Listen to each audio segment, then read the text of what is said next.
സത്യമോനും അതിഥിമോളും തൃശ്ശൂരി ട്രെയിനില് പോയി തൃശ്ശൂരി ട്രെയിനില് പോയി അവിടെ ഗൂഡ്സ് ട്രെയിനിന് ആദ്യം കണ്ടത് യാര് ആദ്യം കണ്ടത് യാര്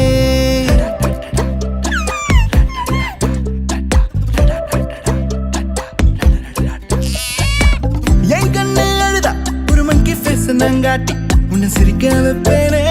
என் தங்க மகனே